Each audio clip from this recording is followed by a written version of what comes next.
Hey, Matt here, and this is Cody Kyle, and welcome to another episode of Wheels of Fury. And this is the final installment of Look Back at 2006 with Supercard of Honor.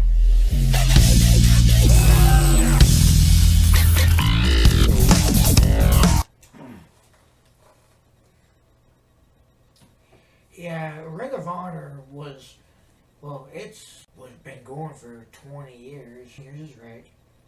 And now it's being not owned by Tony Khan, but in the early stages of Ring of Honor, it was something else. Oh god, yeah. I mean, like Impact Wrestling, this was a breath of fresh air for professional wrestling.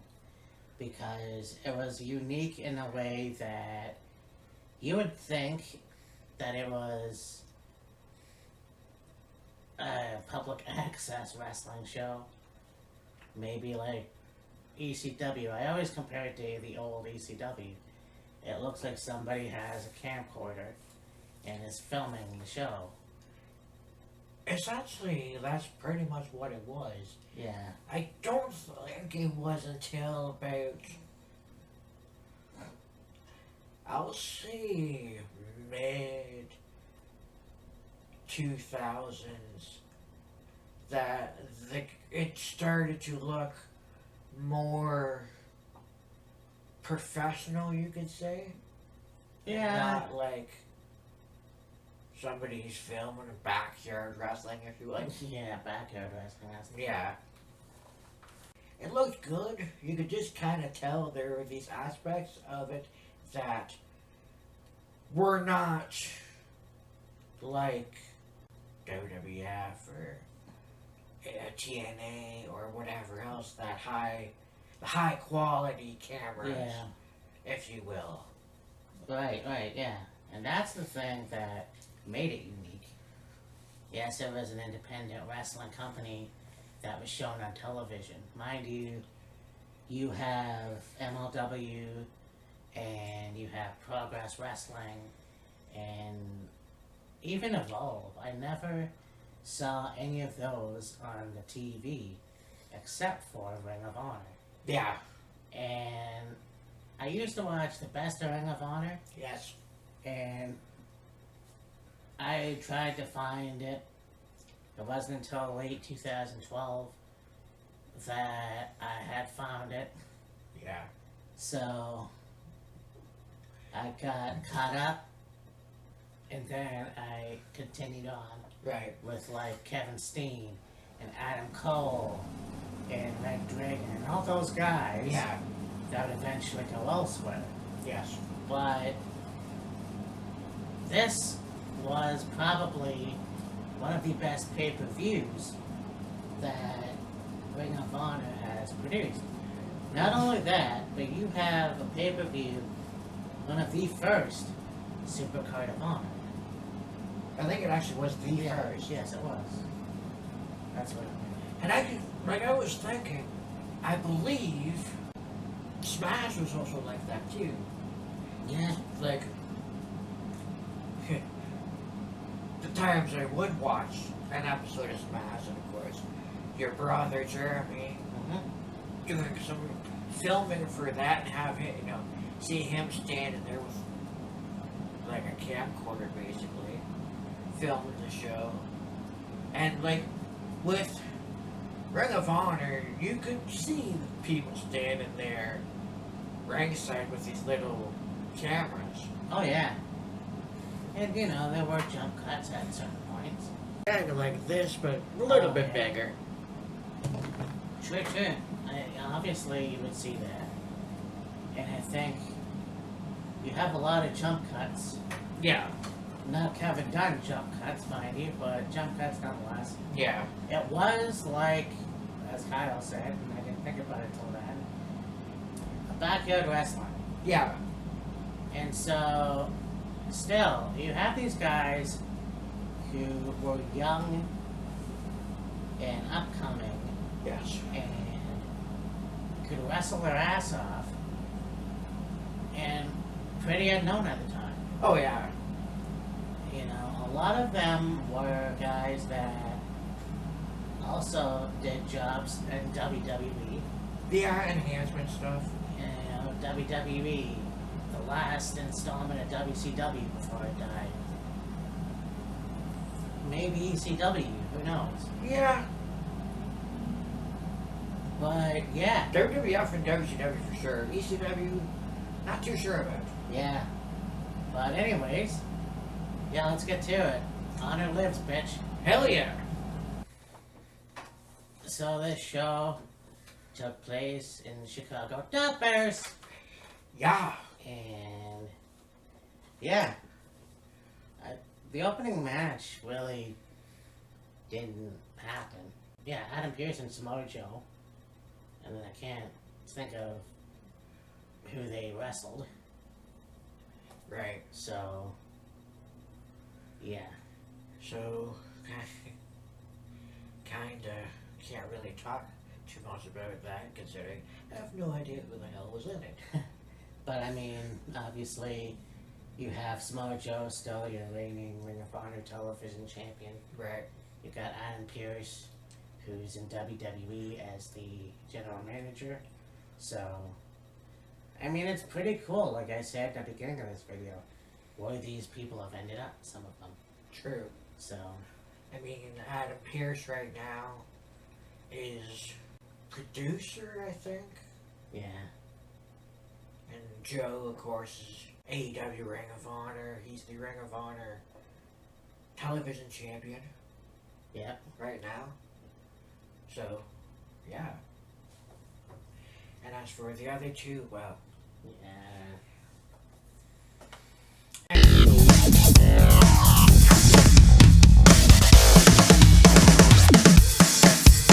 next you got a four-corner survival match with Ricky Reyes, Delirious, Flash Flanagan, and Shane Hagador. Hagador. Yeah, this was a good match. I don't really remember seeing any of those guys except for Delirious. Delirious, yeah. But this was actually a pretty good match too. Right. You have Ricky Reeves ended up going over. Ricky Reeves. Yes. So, but obviously Delirious put on one hell of a show, and he's one of the unique wrestlers Yes. of Ring of Honor. Oh, yes. I'm not even sure where the guy's from, but apparently he's got his own language. Yeah. So, Grief always made him feel so sad when the women choke.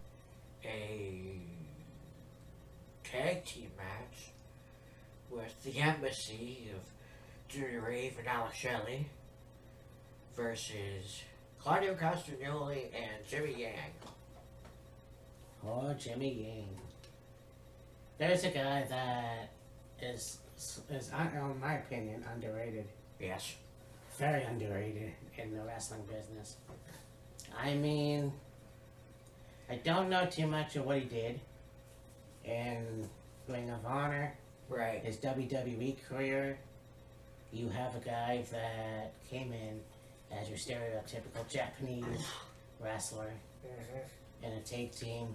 Then you had him with the cowboy hat and Yeah. Jimmy Wang Yang. yeah.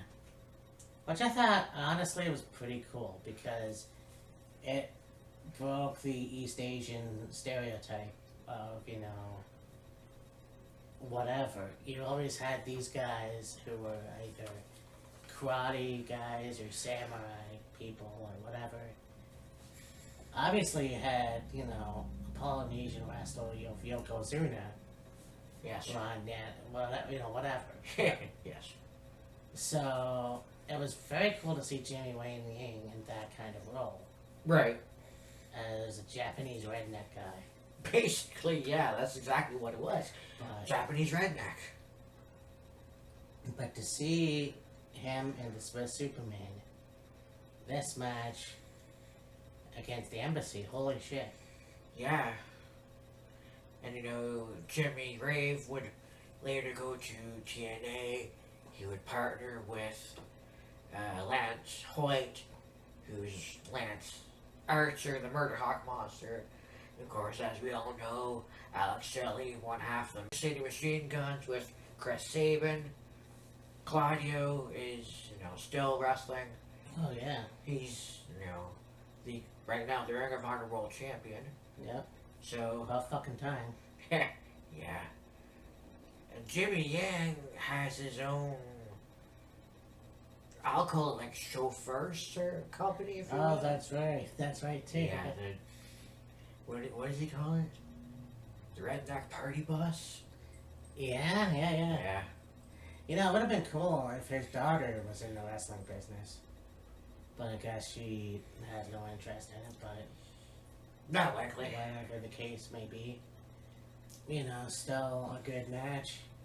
Still wish that Jimmy was wrestling, Yeah. but it is what it is, So, Ella calls. Thank you, American Taliban. Dickie making some. At a First Blood match, yes, they did do this back then. yep. I'm not sure how many First Blood matches they did, but we had Ace Steel versus Chad Collier? I'll say it like that. Collier? This was unique. Yes. It was just recently for... It might have been... They did have Ace Steel as a judge, I think, or whatever it was. He was there in attendance. Yeah. And, I got talking with Matt about, Ace Steel and Colt Cabana and CM Punk were the Second City Saints. They're all from Chicago or the Chicago area. Yeah. And so, the good thing, well, here he's having a singles match and against just Chad Collier guy. I'm not really sure where Ace Steel's career went after.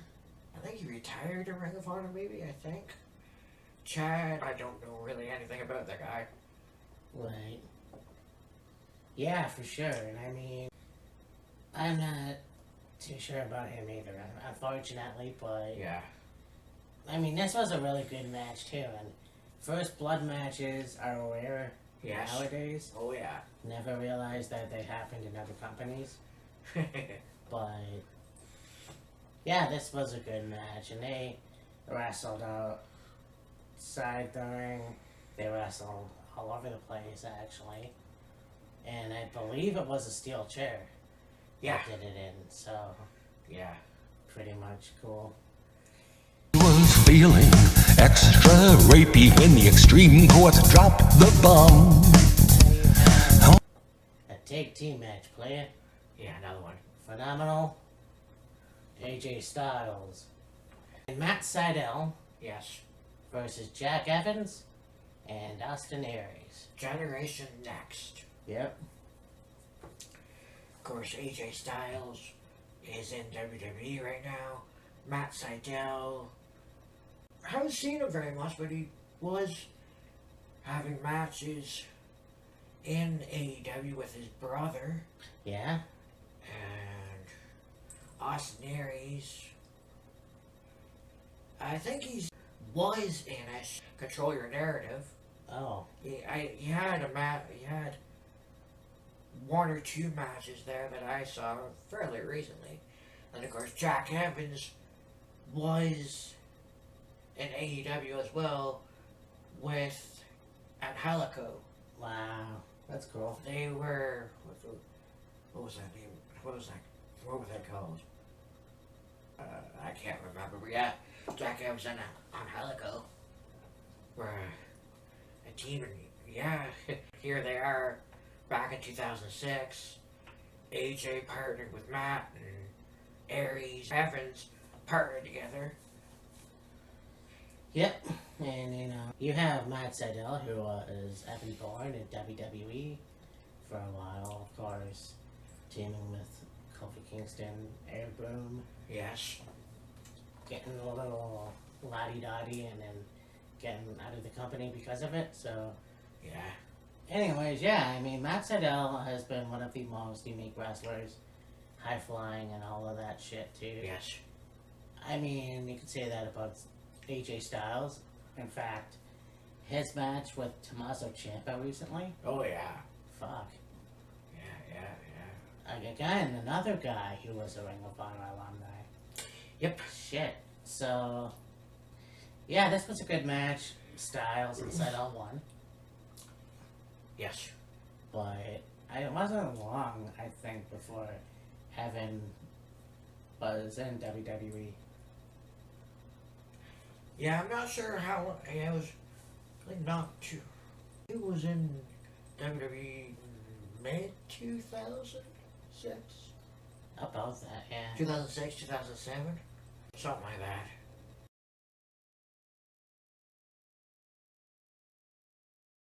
Well, you have another tag team match. You got Dfixers versus Blood Generation. Yeah, they talked about this match and how it was the Dragon Gate. Permanently, like they're from Dragon Gate, and they didn't use tags and have the match flow better and faster and whatever else. And yeah, it was a really unique match, I will say, and very. It's the Mexican style of match where, you know, you don't have to tag your partner, you can just roll out and one of your partners can't come in. And the things that they did were just insane. And that's the thing, because you got the strong style of Japan and the lucha libre of Mexico. And they both have their unique styles. Yes. And lucha libre, these guys, yeah, they're high flying, they're doing all those, you know, acrobatic moves, but they kick ass. Oh yeah. And they really beat the shit out of each other. Oh yeah. But Dfixers ended up going over in this one. Yeah. So,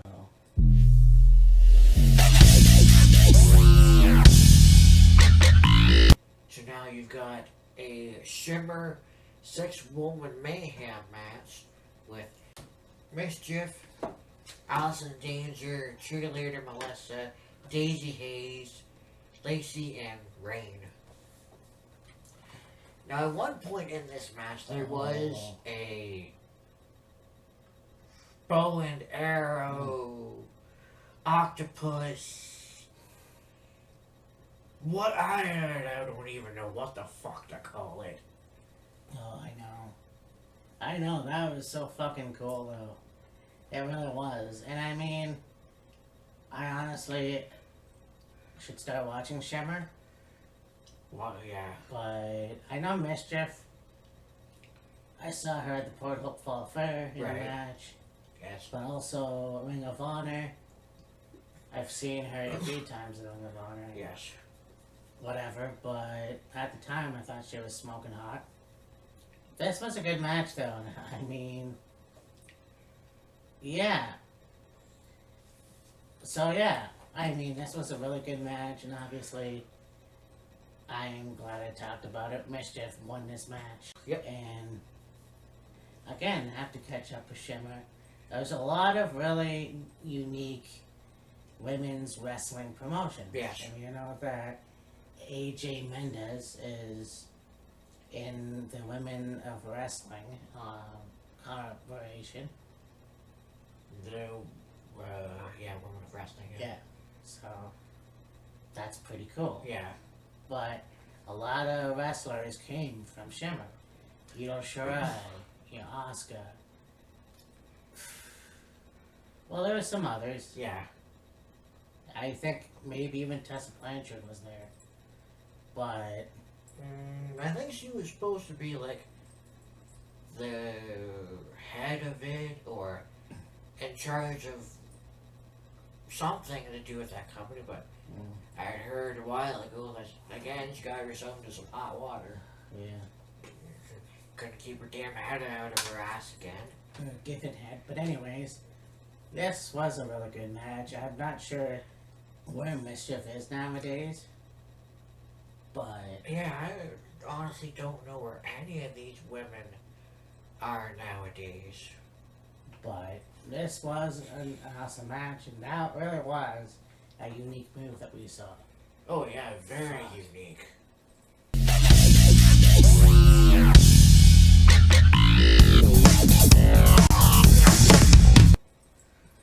Match with Homicide and Mitch Franklin. Homicide spent many years in Ring of Honor, then he eventually ended up going to TNA. He, of course, would partner with Hernandez as LAX. Conan. Conan, yes. He, Homicide is one of those guys where he seems like he's one of those just off the walls, beat the piss out of somebody, not give a shit about anything, and pissed off at the world, essentially, whatever. Yes. But he's so fucking talented. Oh God, yeah. Like, you watch any match of his, whether it been, like I said, with Hernandez and LAX, or, TNA in general, anything from Ring of Honor, just absolutely amazing. I think he's still wrestling right now in, I can't even think of the name of the promotion right now. Oh. Yeah, I know what you mean. I can't think of it either. Yeah. But anyways, this was a good match. Hernandez ended up winning. Yeah. He really went to town on this guy. That's an Yeah. understatement. Anyways. There it is. Hasta la Vista. Dickie always wanted to be a dad, but his victims did not agree. A three-way dance with Samoa Joe, Jimmy Jacobs, and Christopher Daniels. Yes, the fallen angel and the zombie princess. Yes. This match, holy shit. And you look at these guys, and it's like, and sometimes I even forget. Christopher Daniels has been wrestling for over 30 years, if 30 years. Yeah, he started wrestling early 90s? Yeah, it probably was 30 years actually, now that whatever. Yeah. You have this guy who's been all over the place. He even stayed for a cup of coffee in WCW near the end. Yeah. Doing jobs in WWF, jacked and metal and all that stuff. And then even Samoa Joe. Yep. You have Jimmy Jacobs, who had a stellar career in Ring of Honor. Yep. He had his tag team with BJ Whitner. Yep. Zombie Princess, basically. Yep. All three were talented, and yeah, they beat the shit out of each other. Oh, They yeah. really proved themselves. Absolutely. And I think because the match, the start of the show went off the rails or whatever with Joe and Pierce, that's why Joe was put in this match with Jacobs and Daniels. Oh yeah. And of course, as I mentioned already, Joe is the Ring of Honor television champion right now. Mm-hmm. Christopher Daniels isn't wrestling as much now. I don't really think he's, retired necessarily, but he's slowed down, I will say. Yeah, I think so. And I mean, when you look at how fucked up his eye looks, he says Yeah. it's fine. I like how he sells that. But anyways, it probably is. I'm sure it is, and I'm sure, he doesn't have any problems with his vision. It's just, it looks nasty. Not really, yeah. But of course, Samoa Joe won. Yeah.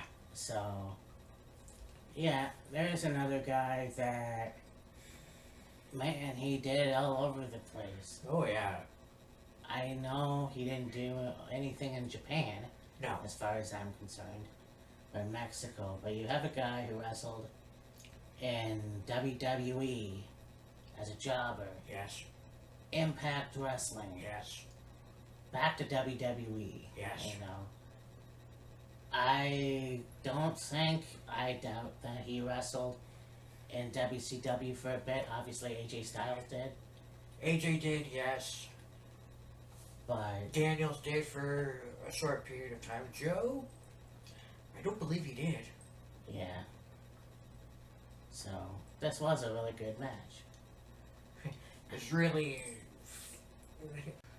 well, funny, interesting, and also, we've talked about it before how stupid the fucking situation was Yeah. with Jacobs and WWE and the picture that was taken. And Yeah. Clean. Dickie gonna make some children. Thank you, Trump. Your main event for the Ring of Honor World Title. The American Dragon, Bryan Danielson versus Roderick Strong. Yeah, So, these two have quite the history together. yeah, I mean, that's the thing, you know. You have Roderick Strong, who, like, they both wrestled in Dragon Gate, I believe. I think so. I know that Roderick had some jobber matches in WWE. I know there's this one infamous one with Kurt Angle, which I didn't know about. Yeah, I forgot about anyways. right. Bryan Danielson, obviously one of the best technical wrestlers in Ring of Honor. Yes, Wrestled in Dragon Gate. right. And, you know, his tenure in, well, wrestled an 11-year WWE career. Yes, So, a Grand Slam champion for right. WWE. Yeah, Ring of Honor, I'm not quite sure how many belts he's had. yeah. I'm not sure what he held in Ring of Honor, but obviously a world championship. Other than that, Yeah, I'm not quite sure. But this guy definitely is one of the best wrestlers, now killing it in AEW. And Yes. yes, he had that issue with his neck, yes, and that's why he set part quit somehow and came back, you know, being cleared. So, again, you know, people say professional wrestling is fake. They could go fuck right off, right. because any wrong move and then you can be done like that. Oh yeah. So, I mean, look at the case of Corey Graves.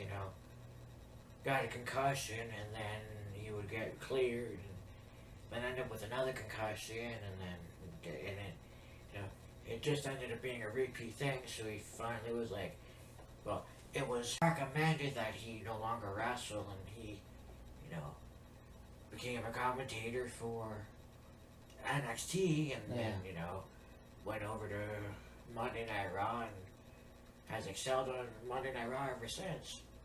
So, I mean, even though his in-ring career came to an end so early, at least he still has, a career with in WWE. yeah, for sure. And, they talked about,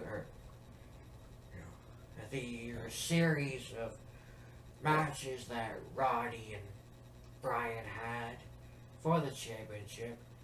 And, this one going the longest of the three, and, Roderick chopping Bryan, and Bryan rolling out of the ring, and, to slow down the momentum, whatever. And I said to Matt, flashback to, I'm pretty sure it was the Greatest Royal Rumble, and his chest looked like mincemeat. Oh, fuck. It was purple and battered and bloody, well, kind of bloodied, and oh yeah. You know, I often think that, now WWE is starting to become a better product because somebody left. Would you ever see Bryan Danielson show up at a Royal Rumble? Potentially. I mean, he left on good terms. Yeah. unlike CM Punk, but again, another Grand Slam champion in WWE, but it came at the cost. Right. You have this guy who can do it all. Yeah. And so, I don't know what his future holds in All Elite Wrestling. Yeah. So we'll see. And I think, yeah, he'll be champion in no time. Oh, yeah. So... It'll happen at some point. It's only a matter of time.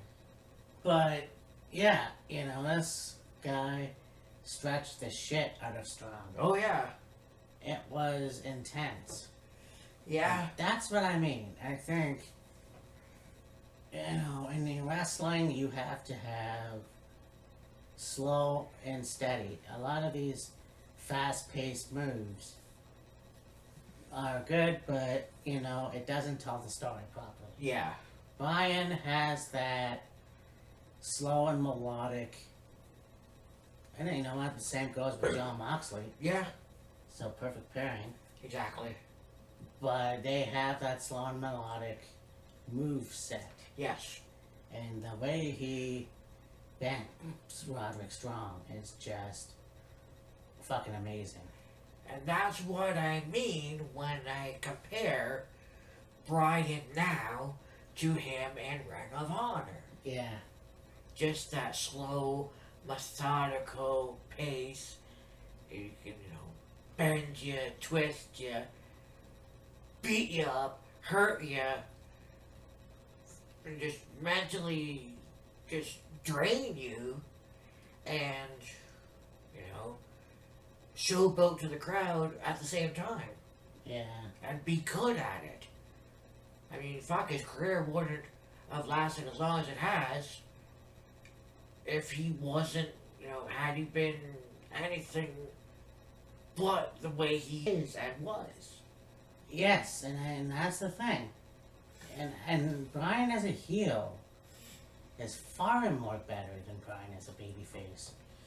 I mean, you have the first installment in WWE when he, was the arrogant prick with the world title. Right. And then you have, of course, his time with Eric Rowan, Eric the Red. Yeah. When he had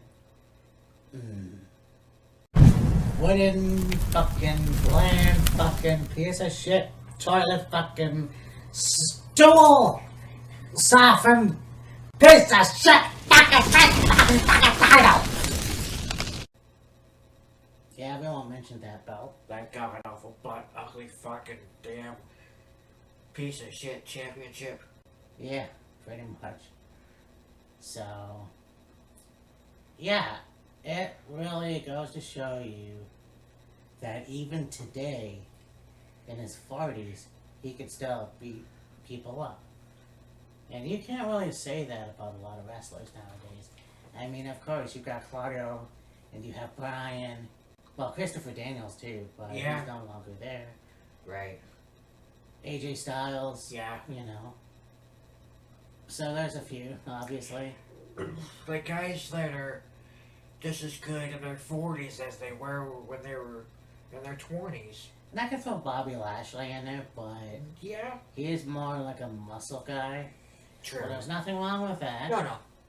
But you look at the styles, no pun intended, of AJ, Brian, and all those guys. Yeah.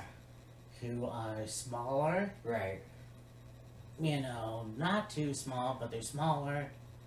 And they can be athletic. They're tactically sound. And that too, so.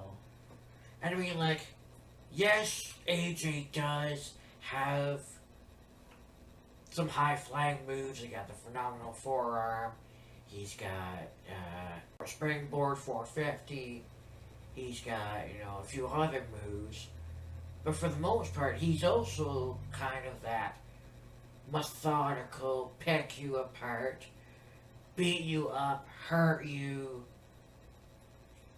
just physical, intense style. For sure. It's not just that. He, like I said, he's got some high-flying moves and, a few other things he does. But he's got that slow, methodical pace. And he can hit like a ton of bricks. Just ask Miss. Yeah, for sure on that. Tooth knocked out. Oh, yeah. And I still think back to Adrian and the Broken Skull says is an awesome actor. Has anybody ever complained about you being stiff, so to speak? And Adrian's like, I will let them know that is coming. He's not purposely, trying to injure somebody, but, it's like he said, let's make a sound. Let's, have it be physical. And he likes it. Oh, God, yeah. Like, he doesn't want to get clobbered where, can't think of what to do next or whatever. Like, make it something. Yeah, for sure. Well, that concludes another look back at your series. And what a good 3 episodes it was. Yeah. 2006 was, again, one of the best years, in my opinion, that WWE had. Oh, yeah, for sure. WECW. That's a mouthful. Well, yeah. WWECW, yeah. The somewhat, continuation of Ring of Honor. I mean, yeah, Yes. they debuted in 2002, but Yeah. just still in its infancy. And then, of course, even Impact Wrestling. Yeah. So, I picked the year. So, I'm gonna leave it to my man, Killer Kyle. And he's gonna pick the next installment of Look Back at Your series. Yeah. The first go around you picked 97. 7, I picked, I think. 95? Yeah. No, you just picked 06. I've had something going around in my head for a while now, and it's like, what the hell? Or, I'll put it out there.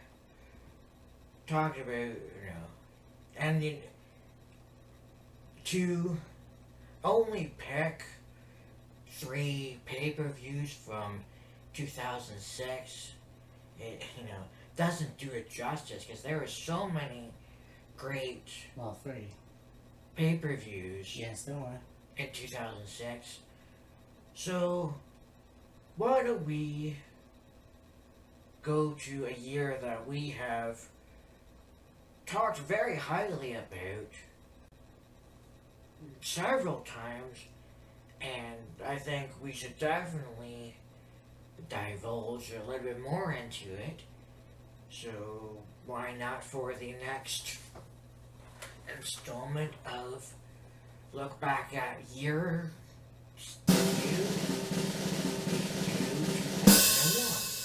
2001, alright. I can dig it. Yeah. We'll see where that goes. Yeah.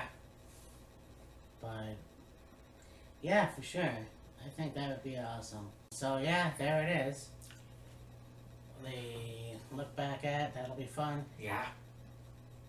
Before we get into that, obviously we have All Out. I think.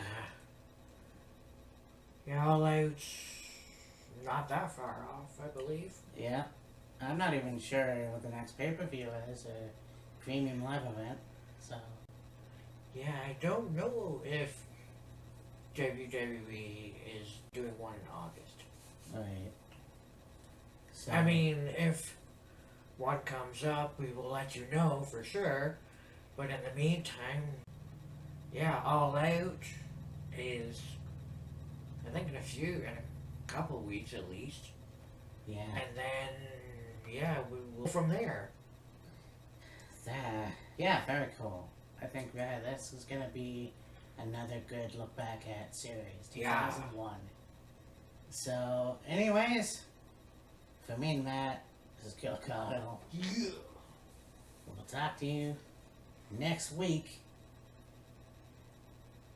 And remember, everybody dies. Peace. Use it.